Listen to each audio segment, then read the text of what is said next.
Saya pakai tubuh anakmu karena saya suka.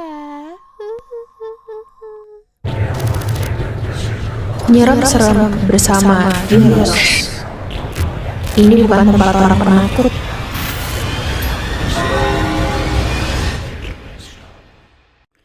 Selamat datang di Nyeram Serem yang bisa bikin lu merem.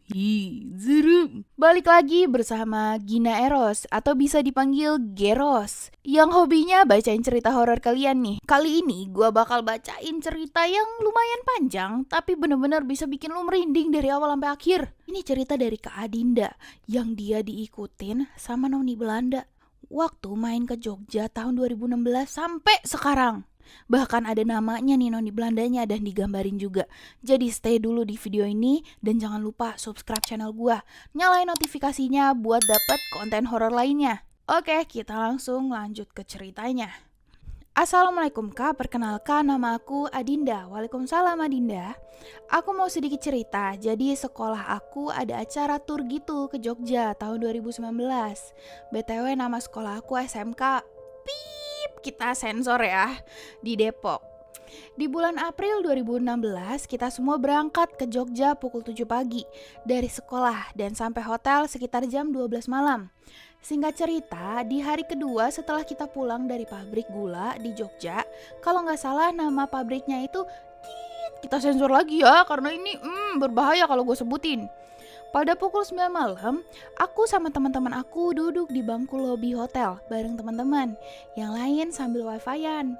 Waktu itu aku asik main HP. Aku ngalihin pandangan aku ke depan pintu hotel. Aku melihat sosok wanita cantik berpakaian seperti layaknya seorang putri, memakai baju pengantin masuk ke dalam hotel. Dia sangat cantik dan dia tersenyum kepadaku. Lalu aku bertanya sama temanku, sebut aja namanya N. Di hotel kita ada yang lagi nikahan ya? Lalu si N menjawab, gak ada, kan udah di booking kita, mana ada yang nikahan. Lalu aku memberanikan diri untuk bertanya ke resepsionis. Dia bilang juga gak ada yang nikahan.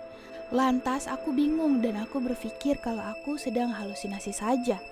Pada pukul 11:30 malam, aku merasa lapar. Aku mengajak temanku si N untuk masak pop mie di dapur hotel. Saat aku keluar kamar, di luar sangat sepi. Pas kita jalan menuju dapur sambil ngobrol, tiba-tiba ada yang lewat di samping teman aku. Dan itu perempuan gaun pengantin yang tadi. Aku kaget bukan main. Aku bertanya sama temanku, tadi lu lihat gak ada yang lewat? Kata temanku, gak ada. Cuman gue merasa dingin aja sih. Merinding ya Wak.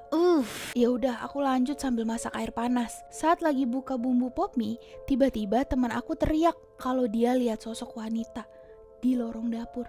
Aku tengok gak ada siapa-siapa. Pagi harinya aku bangun 4:30 pagi buat mandi dan sholat.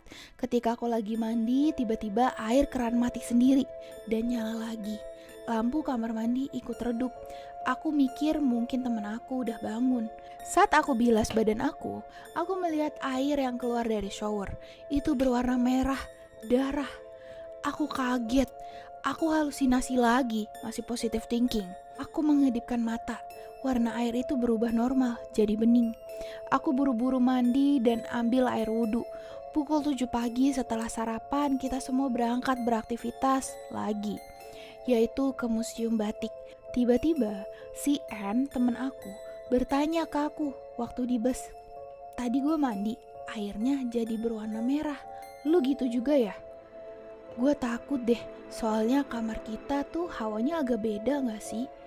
Sontak aku kaget, ternyata bukan aku doang yang ngeliat.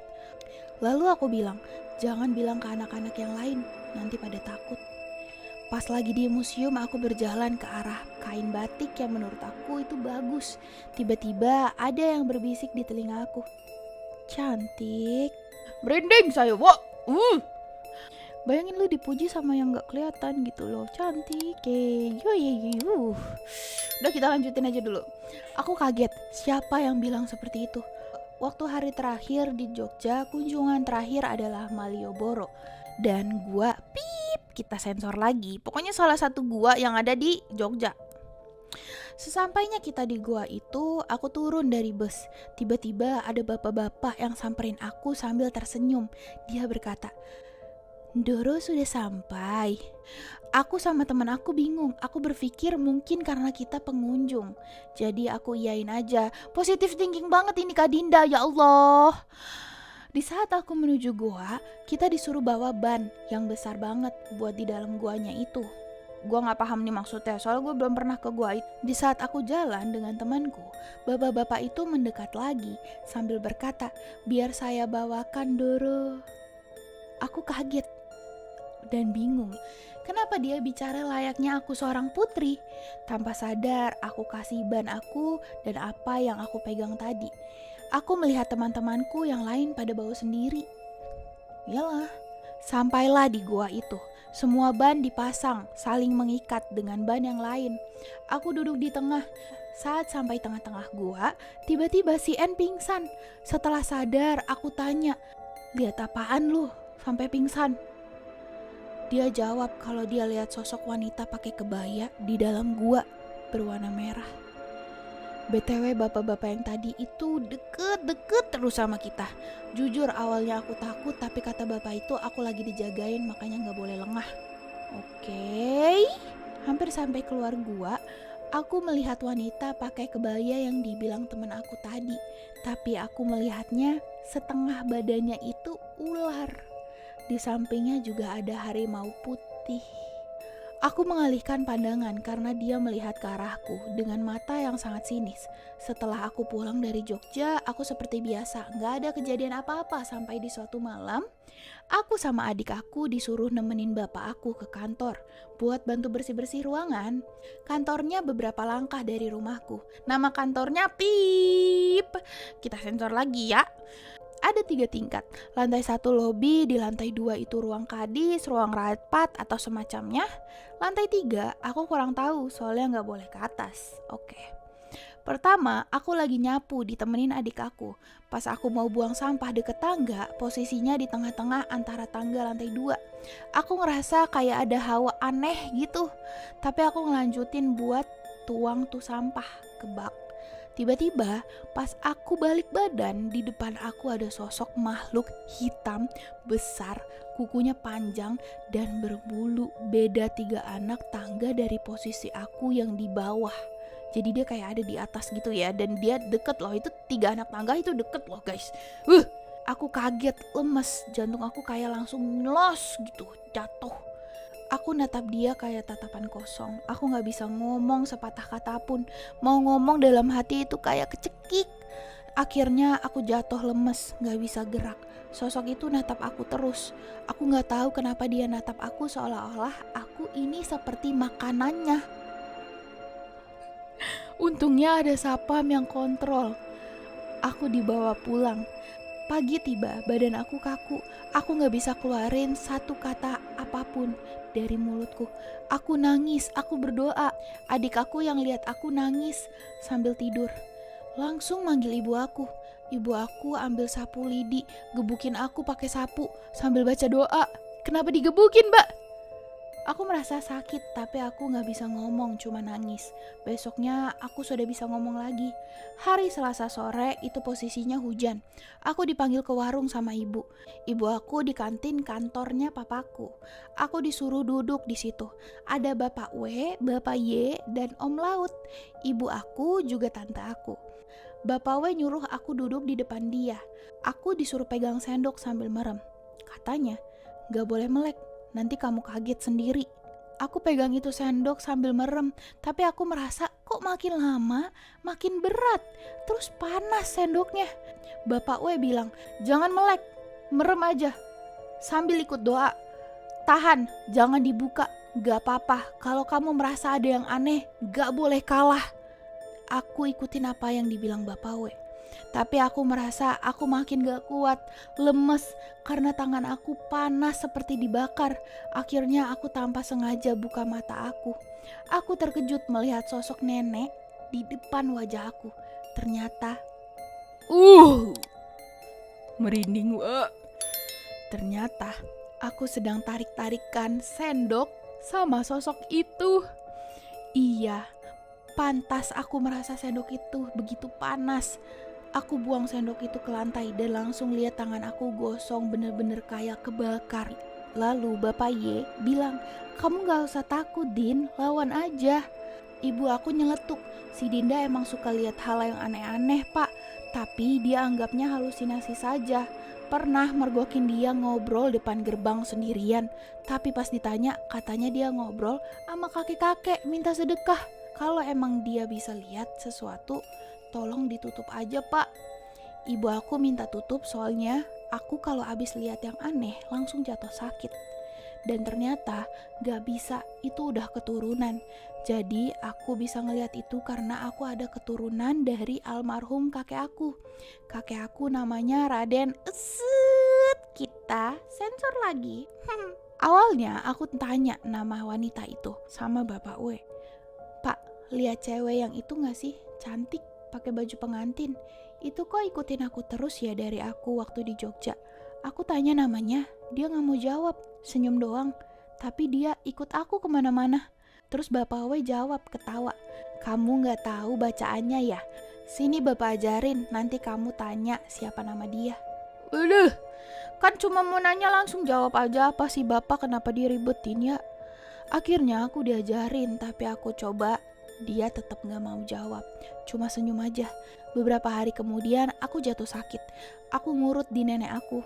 Pulang dari ngurut, aku langsung tidur lemes, tapi ada yang aneh. Ini aku diceritain ya. Adik aku yang lagi nonton TV lihat aku jalan keluar pakai sendal. Aku katanya nyusul ibu ke warung, tapi jalannya itu kayak kemayu. Terus katanya mukanya itu bukan aku. Banyak yang bilang itu anakmu, Mbak. Itu si Dinda kenapa? Posisinya lagi jam istirahat, jam 12. Terus aku langsung nyamperin Bapak Y, langsung dirangkul dan dibisikin doa. Dia lihat aku aneh, ternyata benar aku dirasukin sama wanita itu. Aku katanya nyamperin ibu sambil senyum-senyum. Terus Bapak Y bilang ke ibu, "Ini bukan Dinda." Ibu aku kaget tapi langsung paham. Lalu kakaknya ibu ngomong ke wanita itu, tantenya ya ini berarti, "Kamu siapa? Kenapa pakai badan anak saya?" Si wanita itu jawab, "Kamu bukan ibunya. Saya mau bicara dengan ibu yang itu." Sambil nunjuk ibu aku. BTW dia ngomongnya pakai bahasa Jawa, sedangkan aku gak ngerti Jawa. Wah. Akhirnya ibu aku nyamperin wanita itu. Ibu aku tanya, "Kenapa kamu masukin anak saya? Ada apa?" Kata pengantinnya, "Saya pakai tubuh anakmu karena saya suka. Tolong keluar, kasihan anak saya, dia lagi sakit." "Saya bakal keluar kalau kamu sini deh." Dia mau kasih tahu namanya, tapi lewat ibu aku. "Jangan lakukan hal yang buat anak saya kenapa-napa ya." "Tidak, Bu. Saya mau perkenalkan diri saya. Nama saya R." Kalian bisa baca sendiri nih namanya yang ini. Gue gak mau nyebutin karena seakan-akan kayak manggil gitu ya. Setelah dia menyebutkan namanya, dia langsung keluar tanpa dibacain apa-apa. Aku terbangun kaget. Kok aku di warung? Padahal aku lagi tidur. Aku langsung diserbu dengan banyak pertanyaan dari orang-orang. Bahkan ada yang bilang aku itu cantik, bersinar, ada tahi lalat di dekat mata. Dan mata aku tuh warnanya coklat, indah. Sejak itu aku tahu namanya dan aku udah bisa ngobrol dengan sosok wanita yang aku temuin di hotel. Ada hal yang membuat aku terkejut waktu aku lagi ngaca.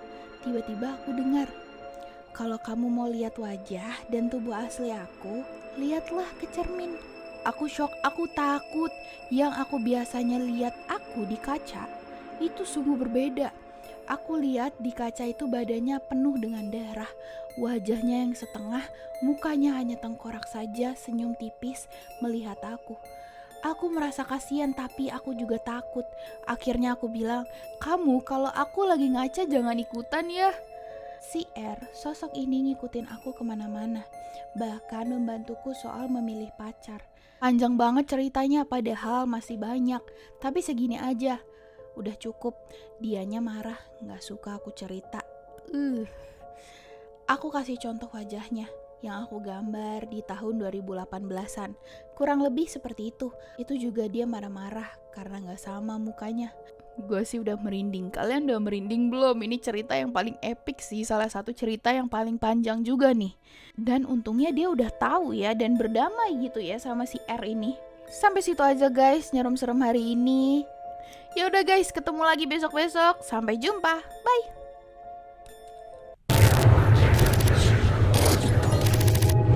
Subscribe dan nyalain notifikasi buat dapetin konten horor lainnya.